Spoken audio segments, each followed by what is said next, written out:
Hermanos, es un placer estar aquí con ustedes. Dios les bendiga. Por favor, encuéntrense conmigo en el libro de Hechos, capítulo 10. Hechos, capítulo 10. Y en esta mañana vamos a estar discutiendo versos del 1 al 23 del libro de los Hechos. Lo curioso, hermanos, del libro de los Hechos es que este libro narra los hechos de lo que Jesús catalogó como testigos. Esto es un libro de testigos, ¿no? Y los hechos que encontramos en este libro son la manifestación de una encomienda que encontramos en el capítulo 1, verso 8, cuando Jesús le dice a sus discípulos que ellos iban a recibir poder cuando el Espíritu Santo caiga sobre ellos. Y de esa manera ellos podrán ser sus testigos en Jerusalén, Judea, Samaria, y hasta los fines de la tierra. Pero hay algo bien particular en esta encomienda. Es que Jesús no dice, yo quiero que ustedes sean mis discípulos en el mundo, sino que sean mis testigos en el mundo. Este libro de los Hechos no es necesariamente acerca del desarrollo de la iglesia, sino que es acerca de la encomienda misiológica necesaria para establecer la iglesia. Y es así, hermanos, porque de la única manera que nosotros vamos a tener una iglesia es si hay discípulos, ¿no? Y de la única manera que podemos tener discípulos es si hay testigos. ¿Y qué es un testigo? La definición ordinaria de un testigo es alguna persona que testifica de algo que ha visto. Pero en el contexto de los hechos, la definición que Jesús le da es un poco distinta. Un testigo, de acuerdo a Jesús, es un retrato de otra persona a través de palabras y actos y hechos. Cuando Jesús le dice a sus discípulos que Él quiere que ellos sean sus testigos, Él está diciendo que Él quiere que ellos promuevan su imagen, su carácter, a través de palabras y a través de hechos. Y es por eso que de la única manera que ellos pueden hacer eso es a través del poder del Espíritu Santo. En otras palabras, hay una persona que tiene que morar en ustedes, mis discípulos, si ustedes van realmente a promover mi imagen, a darme a conocer en el mundo. Y es por eso que Jesús no solamente les llama testigos, sino que les llama mis testigos. Pero Jesús no solo le dice a sus discípulos lo que ellos serán, pero también Él les comunica a dónde Él los iba a enviar, ¿no? Y Él primero los envía a un contexto familiar, ¿no? Él primero los envía a una etnicidad familiar. Él dice, yo quiero que ustedes sean mis testigos en Jerusalén y en Judea, ¿no? Y me imagino que cuando los discípulos escucharon esto, ellos estaban bastante alineados con esa misión, ¿no? Ellos estaban bastante contentos con esa misión, ¿no? Al fin y al cabo iban a ser judíos hablándole a otros judíos de un judío. Nacionalismo judío, ¡hurra! Pero Jesús dice, no vayan tan rápidos, porque yo quiero que ustedes también sean mis testigos en Samaria. Y cuando ellos escucharon esta palabra Samaria, yo me imagino que quizás se comenzaron a preocupar. Porque para ellos, los samaritanos, era una etnicidad mixta. Y para entender eso, quizás tenemos que ir al Antiguo Testamento, ¿no? Porque el reino de Israel fue dividido en dos. Por causa del pecado de Salomón, por causa de la insistencia pecaminosa del pueblo de Israel, el reino fue dividido en dos, ¿no? El hijo de Salomón, Roboam, se quedó con dos tribus, la tribu de Benjamín y la tribu de Judá. Jeroboam, su archienemigo, se movió hacia el norte con las otras 10 tribus y estableció su capital en Samaria. Jeroboam era un rey bastante perverso y él notó que algunos israelitas estaban bajando hacia Jerusalén para adorar a Dios. Y a él no le gustó esa idea, así que él persuadió a los israelitas a que adoraran a dioses ajenos. Y él comenzó a construir 2 becerros de oro, haciendo alusión a lo que encontramos en el libro de Éxodo. ¿Y qué sucedió con el pueblo de Israel? Se convirtió completamente pagano y Dios trajo juicio al pueblo de Israel, al reino de Israel por manos de Asiria. Asiria toma posesión de Israel y luego toma posesión de Samaria. Y cuando Asiria toma posesión de Samaria, algo interesante ocurre. Es que ellos comienzan a traer todas estas personas de diferentes contextos étnicos. De todos aquellos pueblos y países que ellos habían colonizado, los trajeron a Samaria y los israelitas comenzaron a mezclarse con estos otros grupos étnicos y se desarrolló lo que nosotros conocemos como los samaritanos. Y los judíos odiaban a los samaritanos porque ellos pensaban que los samaritanos eran mixtos, no eran puros, no eran completamente judíos. Y Jesús está perforando su burbuja etnocéntrica y les dice, yo quiero que ustedes vayan allá a esa etnicidad mixta y reflejen mi imagen. Pero Jesús no lo deja ahí, ¿no? Porque Él no solamente dice que quiero que vayan a Jerusalén, Judea, quiero que vayan a Samaria, pero también quiero que vayan a una etnicidad extraña. Él les dice hasta los fines de la tierra. Los discípulos sabían qué eso significaba. Los gentiles. Para los judíos, los gentiles era una etnicidad inferior. Ellos eran no solamente impuros, pero paganos sucios. Los gentiles odiaban tanto a los judíos odiaban tanto a los gentiles que ellos preferían morir que estar junto con ellos. Y Jesús les dice, yo quiero que sean mis testigos a los gentiles. Para poder entender la animosidad entre los judíos y los gentiles, es necesario que entendamos lo que sucedió en el Antiguo Testamento nuevamente cuando Dios escoge a su pueblo. Porque cuando Dios escoge al pueblo de Israel, Él los separó para que fueran santos. Pero algo que tienen que entender. La composición étnica de Israel era fluida, ¿no? Abraham no era un israelita. Abraham era de Mesopotamia. Abraham era un amorita. Así que si vemos la trascendencia y la trayectoria ancestral de los hebreos, tenemos que concluir que era una composición mixta. Habían egipcios, canaanitas, amoritas. Un sinnúmero de grupos étnicos compusieron lo que se conoce como los hebreos. Y Dios entonces escoge a este grupo de personas, el pueblo de Israel, y los separa. Y Él delinea un sinnúmero de restricciones para que ellos se mantuvieran santos. Y Él hace una distinción entre lo que es puro y lo que no es puro. Pero tienen que entender que esta distinción no era con el propósito de crear una distinción étnica. Era con el propósito de crear una distinción espiritual. La separación entre los judíos y los gentiles era de índole espiritual. Nunca vemos a Dios decir esos grupos étnicos de valor menor. Siempre vemos a Dios diciendo esas naciones paganas. El problema era espiritual, no meramente étnico. Pero ¿qué pasó con el pueblo de Israel? El pueblo de Israel cayó en el paganismo y su corrupción espiritual era tal que ellos entonces comenzaron a ver esta distinción y lo movieron de lo espiritual a lo étnico. Y es por eso que los judíos entonces consideraban a los gentiles como personas o un grupo étnico inferior a ellos, que se conoce como el racismo. Tanto era así, hermanos, que cuando se construyó el templo, el segundo templo por manos de Zorobabel y luego Herodes el Grande desarrolla este templo y ellos establecieron 4 atrios, ¿no? El atrio superior se conocía como el atrio de los sacerdotes, donde existía el lugar santísimo, que dicho sea de paso, la presencia de Dios ya no estaba ahí. Más abajo estaba el atrio de los israelitas, más abajo estaba el atrio de las mujeres israelitas y al fondo, separado por una pared, estaba el atrio de los gentiles.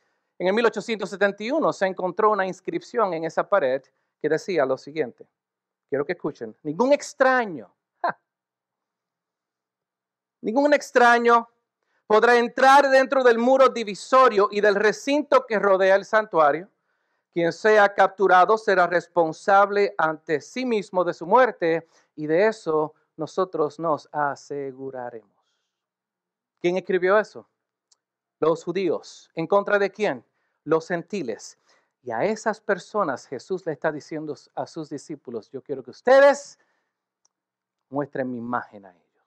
Yo quiero que ustedes prediquen este evangelio a ellos. Yo creo que ustedes sean portavoces de mi verdad. Bueno, como ya lo han estudiado en los primeros 8 capítulos del libro de los Hechos, eso no sucedió. Los judíos no querían lidiar ni con los samaritanos ni con los gentiles. Y Dios entonces tiene que forzar la proclamación del evangelio a otras ciudades a través de la persecución. Vemos como Pablo entonces comienza a perseguir a la iglesia. ¿Y qué pasa? Los judíos entonces se esparcen, ¿no? Y ahí es donde vemos donde Felipe comienza a predicar en Samaria, ¿no? Y luego vemos a Pedro entrar en Samaria y vemos cómo el evangelio comenzó a predicarse en Samaria. Pero quiero que entiendan esto. Ellos no estaban haciendo esto por voluntad propia. Ellos fueron forzados a hacerlo porque en su corazón ni los samaritanos ni los gentiles estaban a su nivel. Y luego vemos cómo Dios manda a Felipe a que le predique a un africano. Interesante, ¿no? Felipe no estaba buscando predicarle a un africano. Dios lo mandó a que le predicara a un africano. ¿Lo ves? Y este es el contexto que tenemos que entender para entender lo que vamos a ver en el capítulo 10, porque esta dinámica todavía estaba presente. 10 capítulos después de esa encomienda y los judíos y sus discípulos de Jesús no habían comprendido el significado de lo que Jesús había hecho en la cruz.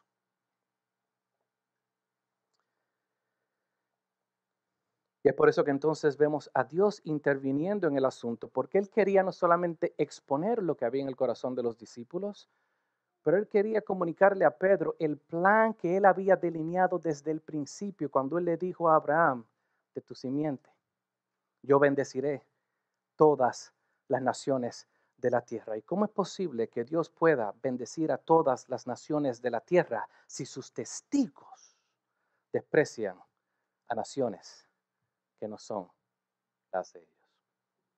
Y es por eso que entonces vemos a Dios interviniendo en el asunto, vemos a Dios obrando en la vida de Pedro, y mi deseo es que Dios obre en nuestras vidas en esta mañana. En el contexto del capítulo 10 vemos cómo Lucas nos introduce a una persona que se llama Cornelio. Mira lo que dice el verso 1. Había en Cesarea un hombre llamado Cornelio, centurión de la cohorte llamada la Italiana. Cesarea era un lugar, era una fuerza mercantil localizada en la costa. Era considerada como la ciudad más grande y más fuerte en Palestina. Y aunque algunos judíos vivían en Cesarea, la mayoría de las personas eran gentiles. Cesarea era considerada como una república helenista. ¿Qué significa eso? Ellos promovían la cultura griega, ellos promovían el arte griego, ellos promovían la ideología griega. Era un lugar meramente pagano. Y allí habían algunos judíos, y como los gentiles no se llevaban con los judíos, los gentiles no trataban bien a los judíos. Pero había un hombre que se llamaba Cornelio en ese lugar. Y es interesante porque este hombre Cornelio era no solamente un militar de la milicia romana, pero que este hombre tenía una posición de autoridad. Y Lucas nos da un detalle acerca de este gentil. Él nos dice en el verso 2 que este gentil era un hombre piadoso y temeroso de Dios. Oh, interesante, ¿no? Y no solamente él, pero también toda su casa. Y él daba muchas limosnas al pueblo judío y oraba a Dios continuamente. Cornelio era lo que se conocía como los temerosos de Dios. Había un grupo gentil que se consideraban los temerosos de Dios. Ellos temían a Dios, ellos temían al Dios del judaísmo, pero no habían sido proselitizados al judaísmo. Ellos no habían abrazado al judaísmo, pero habían renunciado a los dioses paganos de Roma y querían tener una relación religiosa con Dios. Y ellos oraban a Dios de manera religiosa. Y ellos eran devotos, ellos eran también piadosos. Y nos dice que Cornelio no solamente era piadoso y devoto, pero él también ayudaba al pobre. A prima fase vemos que Cornelio es una persona buena y digna. Y no solamente él, pero como ya dije, su casa también. Los miembros de su casa también eran devotos. Los miembros de su casa también eran temerosos de Dios. Y es en ese contexto donde esta historia bien interesante surge. El capítulo 10, a mi entender, es el capítulo más importante en el libro de los Hechos por esta razón. Ocurre una transición de una época a otra época. Ocurre una transición donde Dios entonces destapa el misterio que él había guardado por mucho tiempo. Es el misterio que vemos a Pablo hablar en el libro de Colosenses, donde él dice que este misterio tiene que ver con los gentiles, no que ahora los gentiles podían pertenecer al pueblo de Dios. Y lo que vemos en esta perícope o en esta historia es Dios revelando su deseo a Pedro con cuestión de los gentiles. Y él provee dos visiones. Una a un gentil y otra a un judío. Quiero que observemos la primera visión en esta historia, que es la visión que Dios le da al gentil Cornelio. Como a la hora novena, Cornelio vio claramente en una visión a un ángel de Dios, que entraba a donde él estaba y le decía, Cornelio, mirándolo fijamente y atemorizado, dijo, ¿qué quieres, Señor? Interesante, ¿no? Que él reconoció la voz y lo llamó Señor.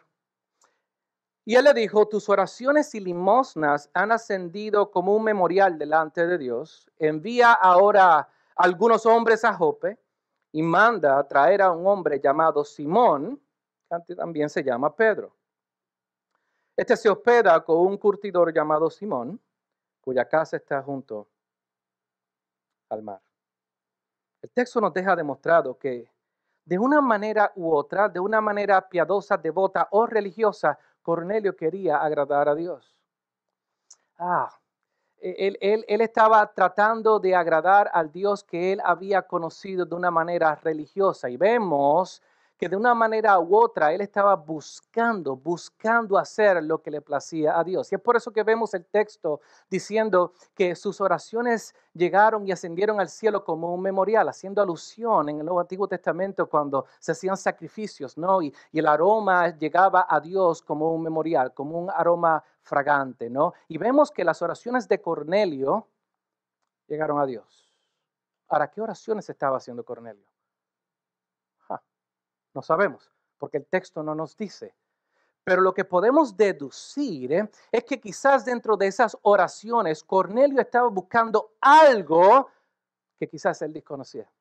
Él quizás estaba buscando algo porque él quería agradar a Dios y quizás había algo en él que lo impulsaba a orarle a Dios y Dios vio lo que había en ese corazón y Dios le dijo a través de este ángel, tus oraciones han llegado a mí. Vamos a hablar de eso un poco más adelante. Así que Cornelio llama a sus criados, versos 7 y verso 8, y a un soldado que también era piadoso y devoto, de los que constantemente le servían, y después de explicarles todo lo que ocurrió en esa visión, él los envía a Jope. El lado opuesto de la moneda, al otro día, Dios le da una visión a un judío, Pedro. Verso 9, al día siguiente, mientras ellos iban por el camino y se acercaban a la ciudad, Pedro subió a la azotea a orar como al mediodía. Tuvo hambre y deseaba comer. Pero mientras le preparaban algo de comer, le sobrevino un éxtasis y tuvo una visión. Y él vio el cielo abierto y un objeto semejante a un gran lienzo que descendía, bajado a la tierra por las cuatro puntas. Había en él toda clase de cuadrúpedos y reptiles de la tierra y aves del cielo. Y él oyó una voz que dijo, levántate, Pedro, mata y come. ¿No tienes hambre? Mata y come. Pero Pedro siempre siendo Pedro, ¿no? De ninguna manera, Señor, porque ¿cómo yo haré cosa tal, ¿no? Yo nunca he comido nada impuro, nada inmundo. Pedro siempre dice lo que no tiene que decir, ¿no? Pero quiero que vean en estas dos visiones un paralelismo, ¿no? En la visión de un gentil vemos a un gentil orando. En la visión de un judío vemos a un judío orando. En la visión en la visión el gentil, fue una visión directamente de Dios a ese gentil, y mientras oraba Pedro, un judío, fue una visión directamente de Dios a Pedro. ¿Qué significa esto?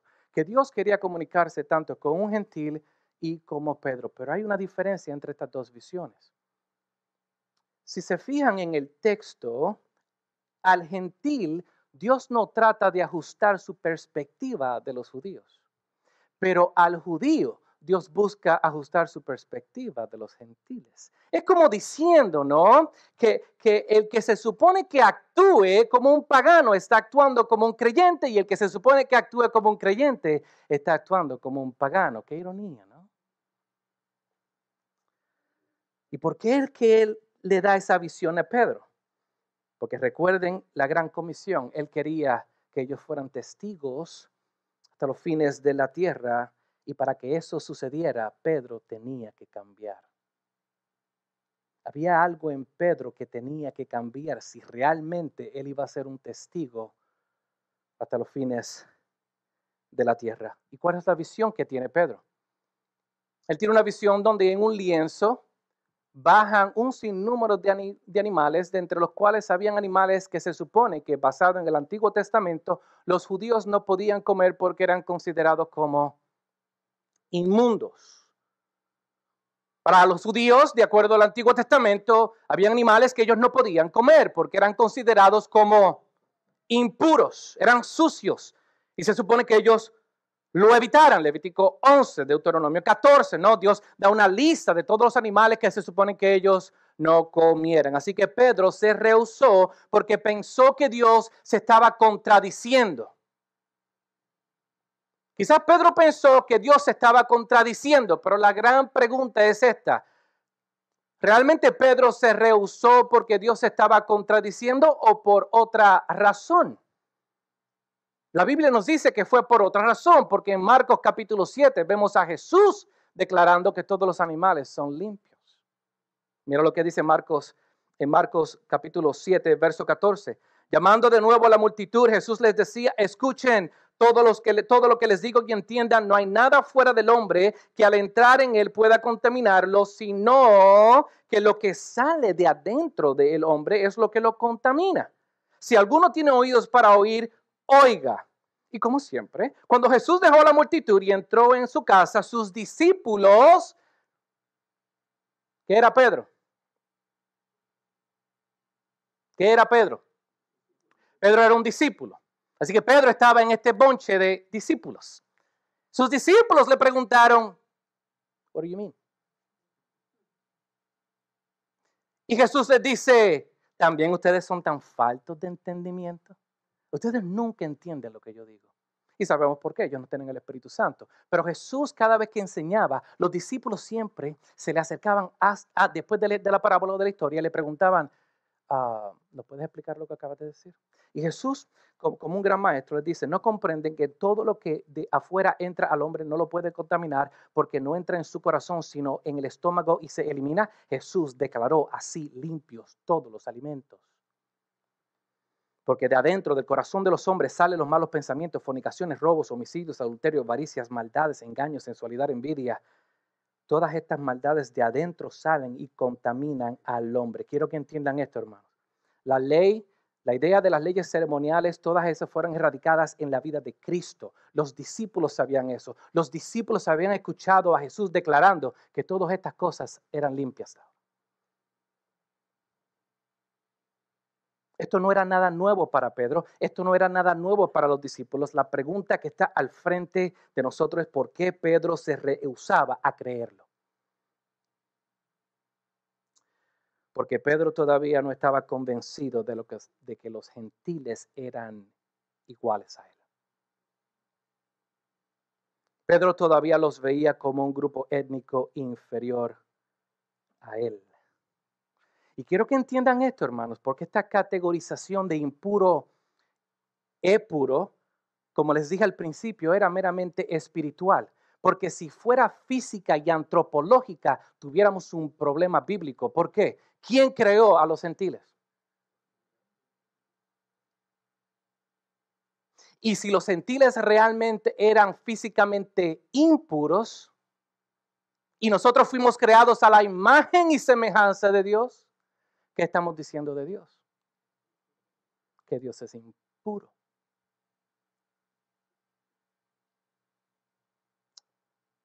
Pedro sabía en su corazón que esta distinción tenía un propósito y su propósito era espiritual. Pedro sabía eso y Pedro no quería creerlo. Dicho sea de paso, Hechos capítulo 10 sucede después de que Pedro recibe el Espíritu Santo. ¿Qué significa eso, hermanos? Que Pedro ya era un creyente, Pedro ya era un cristiano y todavía actuaba en su corazón como un pagano.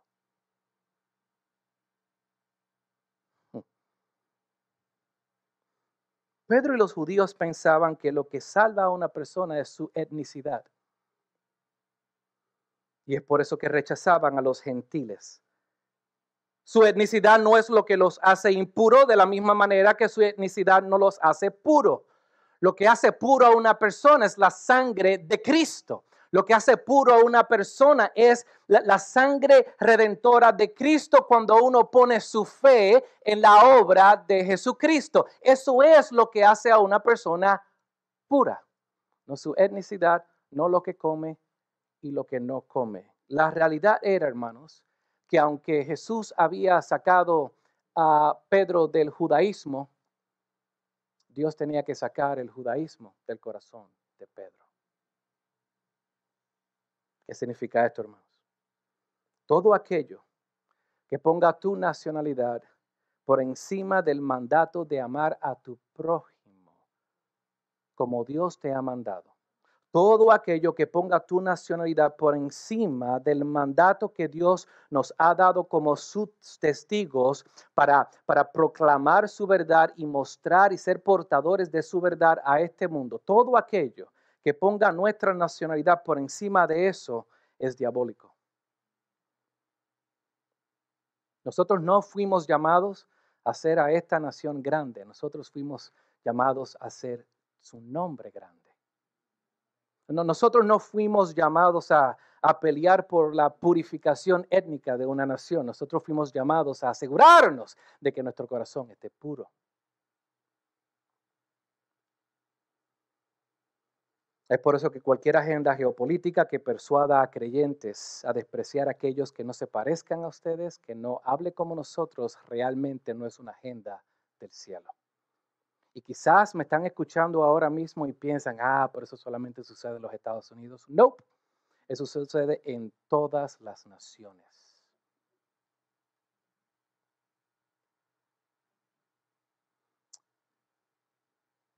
Pedro necesitaba saber esto y nosotros necesitábamos saber esto para que realmente seamos sus testigos. Verso 19 dice, mientras Pedro meditaba sobre esta visión, el Espíritu le dijo, mira, 3 hombres te buscan. Levántate pues, desciende y no dudes en acompañarlos porque yo los he enviado. Pedro descendió a donde estaban los hombres y les dijo, yo soy el que buscan. ¿Cuál es la causa por la que han venido? Qué sorpresa, ¿no? Inmediatamente de esa visión perturbadora, Pedro baja y abre la puerta y se da cuenta que las personas que están afuera de la casa eran gentiles. ¿Qué ustedes creen que hubiese sucedido si Dios no le daba esa visión a Pedro? ¿Para qué fue que esas 3 personas vinieron a buscar a Pedro? Esas 3 personas vinieron a buscar a Pedro porque Cornelio necesitaba escuchar el Evangelio. Y si Dios no le hubiese dado esa visión a Pedro, Pedro se iba a rehusar.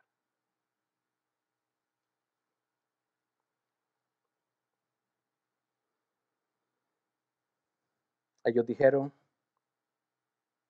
a Cornelio el centurión, un hombre justo y temeroso de Dios, y que es muy estimado por toda la nación de los judíos, le fue ordenado por un santo ángel que hiciera venir a usted a su casa para oír sus palabras. Entonces Pedro los invitó a entrar y los hospedó. Al día siguiente se levantó y fue con ellos, y algunos de los hermanos de Jope lo acompañaron. Es por eso, hermanos, que Dios quiso que Pedro, sus discípulos, su testigo, entendiera que antes de que ellos fueran hasta los fines de la tierra, había algo en su corazón que tenía que ser desgarrado. Había algo en su corazón que había que arreglar. ¿Qué podemos aprender de esta historia, hermanos? Varias cosas. Primero, hay muchas personas como Cornelio.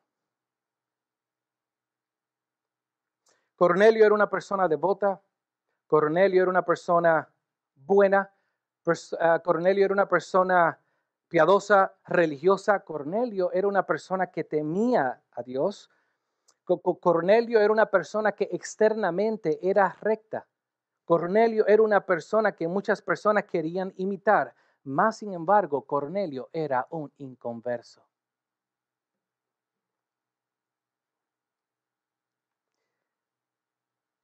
Cornelio era lo que se conoce como un casi cristiano. Y nosotros tenemos problemas lidiando con este tipo de personas porque cometemos una serie de errores de juicio. Nosotros pensamos que un inconverso es una persona que es rebelde, odiosa, sin ningún tipo de escrúpulos, una persona que siempre está hablando malo, una persona que siempre está haciendo pecado, una persona que está robando, una persona que él es infiel. Nosotros por naturaleza categorizamos a los inconversos de esa manera. Y si esa es nuestra perspectiva de los inconversos, tenemos problemas y vamos a tener problemas en nuestra evangelización porque muchas veces nos vamos a encontrar con personas como Cornelio. La realidad del caso es que hay muchos inconversos que son externamente rectos. La realidad del caso es que hay muchos inconversos que son externamente buenos. La realidad del caso es que hay muchos inconversos que son dignos de admirar. Hay muchos inconversos que son personas respetables, que ayudan al prójimo, mucho más que los cristianos. Hay inconversos que viven una vida recta ante los ojos de los hombres. Y si nosotros no tenemos una categoría para eso, vamos a perder muchas oportunidades. La Biblia crea esa categoría. Hay solamente dos tipos de personas, regenerados y no regenerados. Eso es claro. Pero dentro de los no regenerados, no todos son como Hitler. Y nosotros tenemos que tener eso claro. El segundo error de juicio es que vemos quizás personas como Cornelio, y pensamos que son creyentes. Porque son personas rectas. Son personas que ayudan a los demás. Son personas que quizás vienen a la iglesia. Son personas que muchas veces oran. Son personas que cuando tú le preguntas, dice, ¿cómo están? Dice, sí, estoy muy bien, gracias a Dios. Son personas muy religiosas, pero todavía están muertos en sus pecados y en sus delitos. Y si no tenemos esta categoría, vamos a perder oportunidades en la proclamación del Evangelio. Pero tercero, hermano, y yo creo que este es el caso de Cornelio, ¿no? Hay personas que aunque están muertas en sus delitos y en sus pecados, Dios está trabajando en ellas. Y tenemos que tener una categoría para eso. Hay personas que Dios está trabajando con ellas. Que está trabajando con ellas. Todavía no han sido regenerados, pero Dios está trabajando con ellos. Y la palabra dice que nadie busca a Dios. Así que si una persona está buscando a Dios, es porque realmente Dios está trabajando en esa persona. Tenemos que tener un espacio para eso, porque si no, vamos a tener oportunidades de presentarle a Cristo a esa persona. La regeneración es instantánea, pero cuando Jesús les dice a los fariseos y a los discípulos, nadie puede venir a mí a menos que el Padre lo traiga, muchas veces Dios está trayendo a esa persona. Y si no tenemos una categoría para esto, vamos a cometer un error de juicio. Pero hermanos, quizás ustedes se están preguntando, ¿y cómo sabes que Cornelio no era un creyente? Porque la Biblia lo dice. Y no quiero robar el impacto al próximo pastor que va a estar predicando acerca de este mensaje, pero en el capítulo 11, versos del 12 al 14, Pedro está explicándole a los religiosos lo que había sucedido y mira lo que él dice. Y el Espíritu Santo me dijo que fuera con ellos sin dudar. Estos 6 hermanos fueron también conmigo y entramos en la casa de aquel hombre y él nos contó cómo había visto al ángel de pie en su casa, el cual le dijo, envía unos hombres a Jope y haz traer a Simón, que también se llama Pedro, quien te dirá palabras por las cuales, ¿qué? Serás salvo. Eso ocurrió después de la experiencia de Pedro. La experiencia de Cornelio con el ángel fue antes de que Pedro fuera hacia donde él. ¿Qué significa eso? Que aunque Cornelio era una persona devota, aunque Cornelio era una persona piadosa, aunque Cornelio era una persona religiosa, como muchos, Cornelio necesitaba ser salvo. Y su salvación no vino a través de un milagro. Su salvación no vino a través de una experiencia esotérica. Su experiencia salvífica vino a través de palabras. ¿Qué palabras? Las palabras del Evangelio. Solamente hay un mensaje que salva a las personas. Y es el mensaje de Cristo. Cornelio necesitaba ser salvo. Pero hay otra cosa que aprendemos de esta historia y es que hay muchos cristianos como Pedro que se sienten cómodos en ser testigos de Cristo siempre y cuando eso conlleve personas que se parezcan a ellas, hablen como ellas, piensen como ellas, voten como ellos.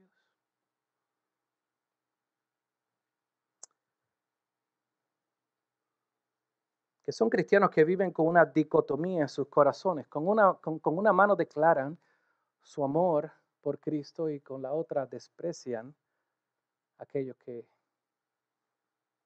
no son como ellos. Y quizás les choque lo que les estoy diciendo, porque quizás usted está diciéndose a sí mismo, yo nunca he odiado a nadie. Y quizás te estás diciendo a ti mismo, yo nunca he despreciado a otra persona de otro color o de otra etnicidad. Pero indiferencia es odio. Porque no te importan. La indiferencia es una forma de odio. No tienes que hacer nada. Y ese es el problema. No haces nada. Y no hacemos nada porque no nos gustan. No hacemos nada porque no son como nosotros, que se pudran. Y hay muchos de nosotros que pensamos así. Tal como Pedro. Pedro necesitaba ser cambiado. Y esto nos lleva quizás al punto más importante de todo esto, hermano. Porque Pablo, el apóstol Pablo, tomó estas palabras de Dios en esta historia, cuando él dice, lo que yo he limpiado, no lo llames ¿qué? Inmundo. Entonces Pablo toma esto para formar su teología de la iglesia. Y como creyentes nosotros necesitamos entender cuál es la teología bíblica de la iglesia.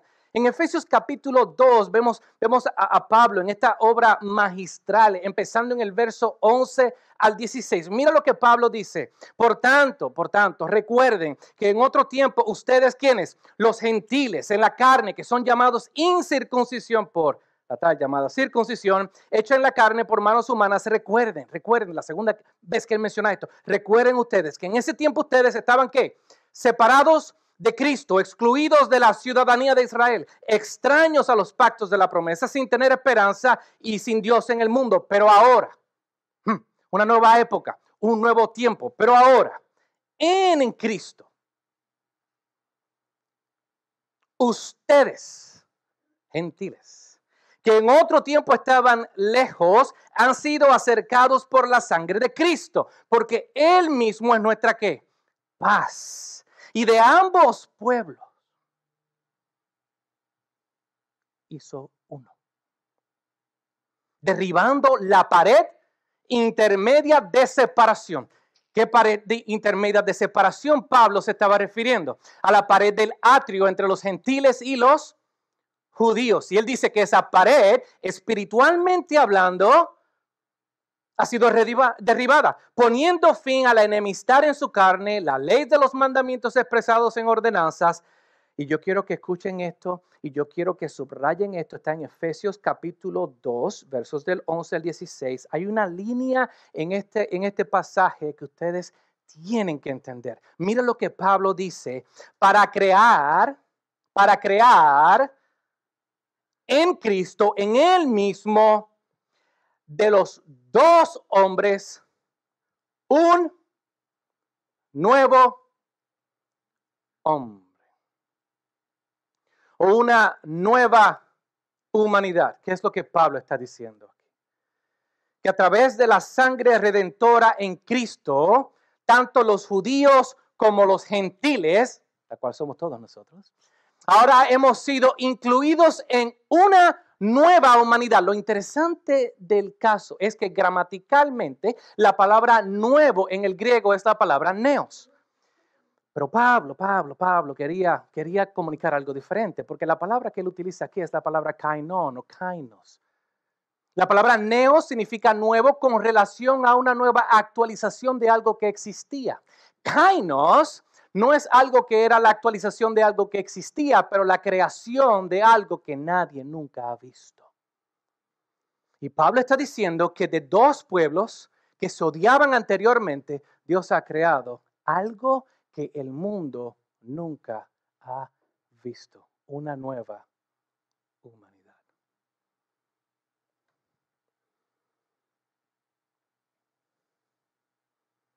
Que entre los judíos y los gentiles Dios ha hecho una nueva raza. Saben que hay solamente una raza, la raza humana, ¿no? No hay tal cosa como la raza americana, raza mexicana. Eso es un disparate. ¿Ok? Lo digo en español puertorriqueño para que lo entiendan. Eso es un disparate. Así que nunca utilices esa fraseología. Eso no existe. Solamente hay una raza, la raza humana. Pero bíblicamente hablando hay dos razas.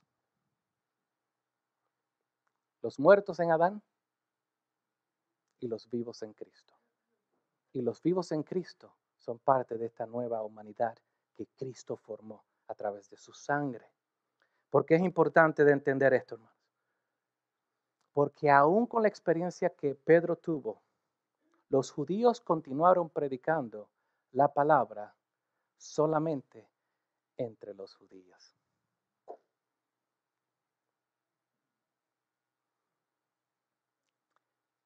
Hasta que en el capítulo 11 sucedió algo. Donde unos griegos gentiles comenzaron a predicar la palabra a otros gentiles.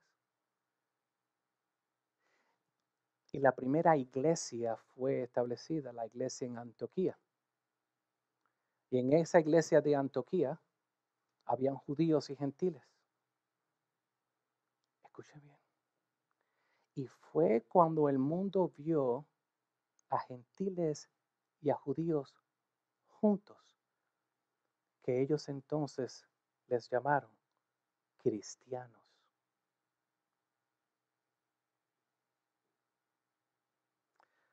Cuando el mundo veía a los judíos alcanzando a judíos, ¿sabes lo que ellos decían? Típico. Pero cuando los judíos comenzaron a predicar a los gentiles y los gentiles comenzaron a estar en comunidad con los judíos, el mundo vio algo que nunca había visto. Una nueva humanidad. ¿Y sabes lo que hicieron? Estas personas están actuando como aquel Cristo de Nazaret. Llamémosle cristianos. ¿Recuerden la encomienda de Jesús a sus discípulos? Yo quiero que ustedes sean portavoces de mi imagen al mundo. Cuando el mundo vea a Cristo en sus testigos, entonces ellos verán que el poder del Evangelio puede cambiar. Ese es el mensaje que Dios tenía para Pedro y ese es el mensaje que Dios tiene para nosotros. La encomienda de Jesús a sus discípulos de ser testigos de Cristo al mundo se cumplió solamente cuando el mundo vio a Cristo en sus discípulos. Y para que esto ocurra, no podemos despreciar lo que Dios ya ha limpiado. Padre.